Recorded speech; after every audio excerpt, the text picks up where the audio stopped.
Hello guys, कैसे हैं आप सभी। आशा करते हैं आप सभी ठीक होंगे, मस्त होंगे। तो गाइज हम जो क्लास 12 की हिंदी है उसका क्वेश्चन पेपर सॉल्व कर रहे थे।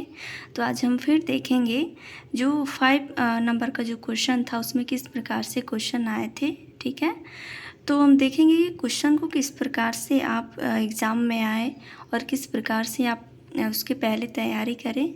ठीक है, तो हम ये देखेंगे। तो इसमें 5 नंबर का जो आया था क्वेश्चन कि निम्नलिखित में से किसी एक लेखक का जीवन परिचय देते हुए उनकी प्रमुख कृतियों का उल्लेख कीजिए।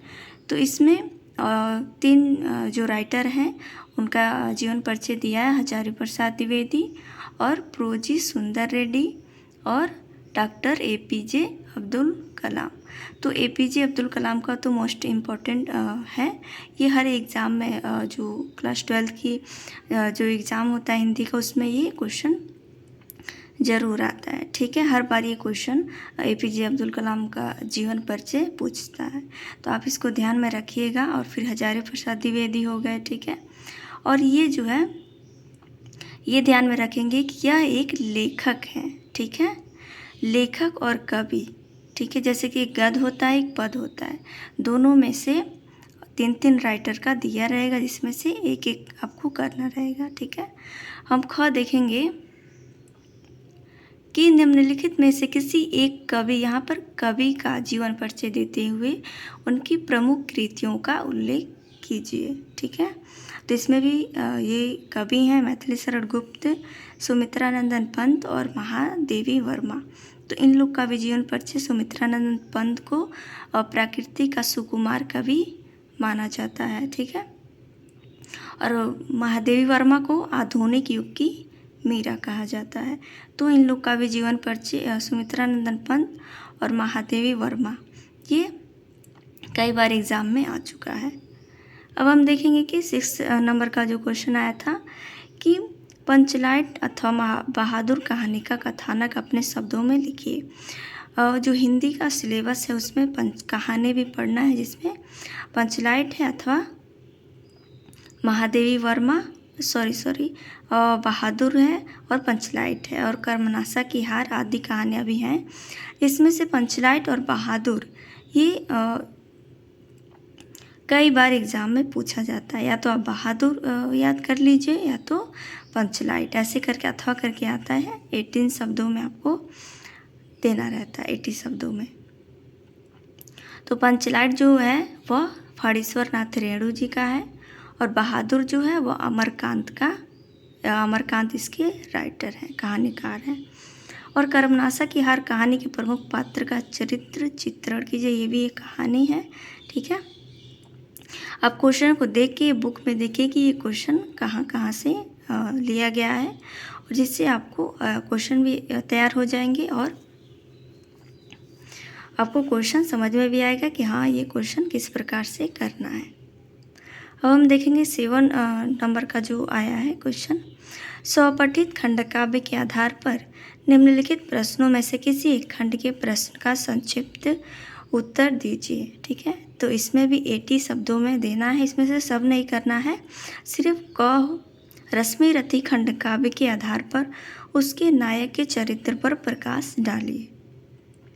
एक रश्मि रथी आया है, अन्य जो भी खंडकाव्य हैं वो भी आप देख रहे हैं। ठीक है, तो इसमें बस रश्मि रथी जो भी क्वेश्चन आए होंगे वो आपको करना है। ठीक है, एक ही क्वेश्चन आएगा अथवा करके, बाकी सब और जो खंडकाव्य दिया वो आप हम लोग को नहीं करना है। ठीक है, तो रश्मि रथी खंडकाव्य के आधार पर उनके नायक के चरित्र पर प्रकाश डाले, इसमें कर्ण के बारे में प्रकाश डाला गया है। तो हम देखेंगे आगे। ठीक है, इसके ऊपर भी वीडियो हम बनाएंगे रश्मि रथी खंडकाव्य के। ठीक है, और अथवा करके दिया है कि रश्मि रथी खंडकाव्य की 3य सर्ग की घटना को संक्षिप्त में लिखिए। इसमें भी कई भी खंडकाव्य है रश्मि रथी में कि आश्रमवास हो गया। ठीक है, ऐसे करके भी उसमें है, हम देखेंगे।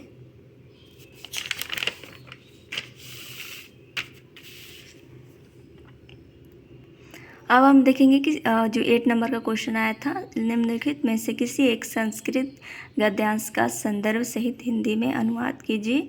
तो ये आप देख सकते हैं कि इसको भी हम बताएंगे किस प्रकार से आप संस्कृत में अगर आए तो उसको पहचानें, किस प्रकार से अनुवाद करें। ठीक है कि अथैकः शकुनी सर्वेषां मध्यादस् दस्य ग्रहणार्थ त्रिकित्व आश्रयत ततः एकः काक। अच्छा, ये जो है को जो है वो आया है जातक कथा का। ये तो आप पढ़े ही होंगे, अगर पढ़े होंगे तो ज़रूर समझ में आएगा। ठीक है, ये महामना मालवीय जो है उनका आया है अथवा करके मूल संक्रम ग्रामाद ग्राम नगरात्र गरम वनाद ऐसे करके आया है उनके जीवन के बारे में। ठीक है, अब देखेंगे कि इसी में क्या आया, निम्नलिखित में से किसी एक श्लोक का संदर्भ सहित हिंदी में अनुवाद कीजिए। तो श्लोक तो आता ही है, आप श्लोक भी एक याद कर लीजिएगा कि परोक्षे कार्यहंतारम प्रत्युच्चे प्रियवादिनम, जो सुभाषित रत्नानी है ना, उसमें से ये क्वेश्चन आया है श्लोक। और ये भी याद होना चाहिए कि कहाँ से लिया गया है और इसमें क्या बताया गया है।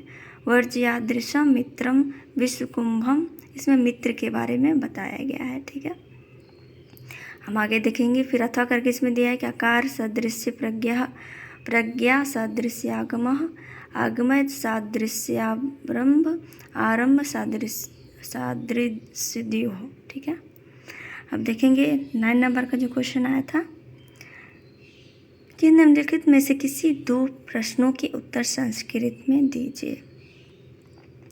तो आप किस प्रकार से इसको भी आप याद रखें, ये भी हम बताएंगे कि का भाषा देवभाषा इति नामना ज्ञातः। संस्कृत है ना कि चैप्टर है संस्कृत भाषा या महत्व, ये उस चैप्टर से लिया गया है, ऑप्शन जो ए है। फिर जो दूसरे नंबर का है कह सर्वज्ञ भवति, ये भी आत्मना सर्वज्ञ भवति चैप्टर से लिया गया है।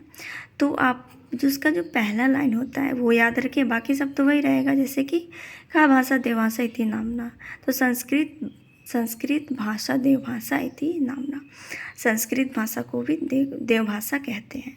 फिर का सर्वज्ञ भवति, तो आत्मना सर्वज्ञ भवति। ठीक है, अब इसमें क्या आया है कि मूल शंकर इति नाम कस्य महापुरुषम पूर्व नाम आसीत, किस महापुरुष का मूल नाम मूल शंकर था, ये भी पूछा गया है। ठीक है, अब हम देखेंगे व्याकरण में क कि श्रृंगार अथवा वीरस का लक्षण उदाहरण सहित लिखिए। तो इसमें श्रृंगार रस में श्रृंगार और वीरस अथवा करके दिया, इसमें से एक आपको करना है। ठीक है, फिर ख में यमक और अतिशयोक्ति अलंकार की परिभाषा आपको उदाहरण सहित लिखना है। ये जो भी आते हैं ग्रामर से रिलेटेड क्वेश्चन, ये आपको नंबर बढ़ाने का काम करते हैं। ठीक है, तो अगर आपका ये मजबूत है तो जो भी संस्कृत वगैरह का जो भी क्वेश्चन आता है उसमें 1-2 नंबर कम आएगा, तब भी आपका अच्छा नंबर आएगा अगर ग्रामर बेस आपका ठीक है तो। फिर रोला था चौपाई छंद की परिभाषा उदाहरण सहित लिखिए। निम्नलिखित में से अब 11 नंबर का क्वेश्चन देखते हैं कि निम्नलिखित में से किसी एक विषय पर निबंध लिखिए। तो छात्र जीवन और अनुशासन, बेरोजगारी की समस्या और समाधान, जीवन में संस्कार उनका महत्व, पर्यावरण प्रदूषण की समस्या और समाधान। ठीक है, तो इस पे जो प्रदूषण है ये हर बार पूछता है एग्जाम में, तो आप इस पर भी तैयार कर सकते हैं, एक करना इसमें से।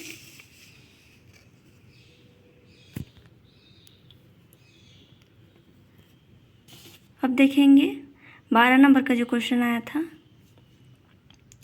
कि प्रत्याशा, इसमें संधि पूछेगा। ठीक है, प्रत्याशा का संधि विच्छेद होगा।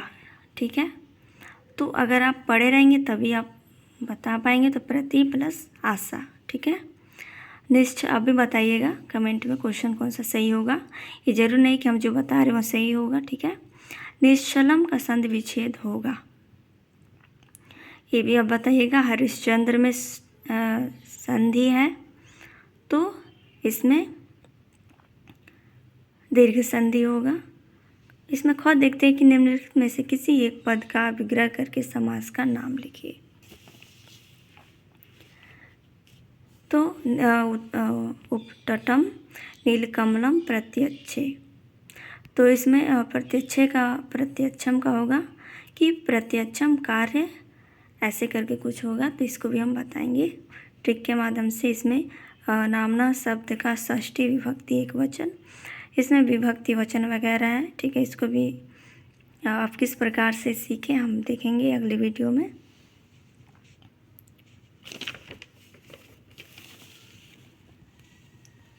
कि नी धातु का लुट लकार मध्यम पुरुष द्विवचन होगा। अब देखते हैं कि पा धातु लट लकार उत्तम पुरुष को हम डिटेल में बताएंगे सॉल्व करके कॉपी के माध्यम से, ठीक है। वैसे हम दिखा रहे हैं। फिर निम्न आया है कि निम्नलिखित में से किसी एक धातु के एवं प्रत्यय का योग स्पष्ट कीजिए, ठीक है। तो इसमें कृत्वा, तो वा धातु इसमें लगा है, ठीक है। अब देखेंगे इसी में निम्नलिखित में से किसी एक शब्द का संस्कृत प्रत्यय लिखिए। तो श्रीमान, इसमें मान प्रत्यय है और इसमें त्वम, ठीक है। घ में देखते हैं कि निम्नलिखित रेखांकित पदों में से किसी एक पद में प्रयुक्त विभक्ति तथा उससे संबंधित नियम का उल्लेख कीजिए।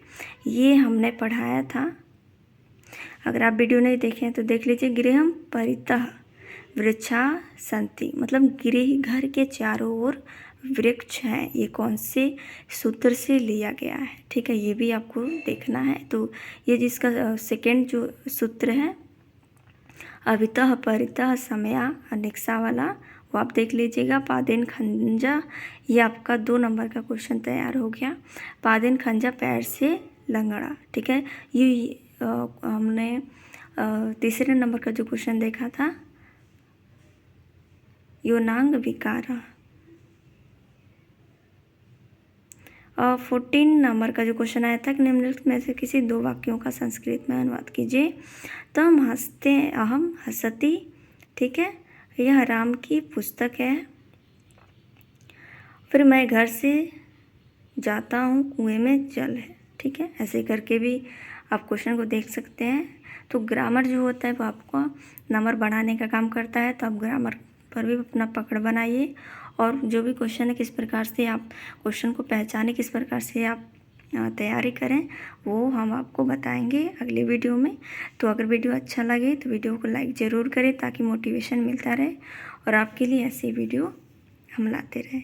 तो चलिए मिलते हैं अगली वीडियो में, तब तक के लिए धन्यवाद।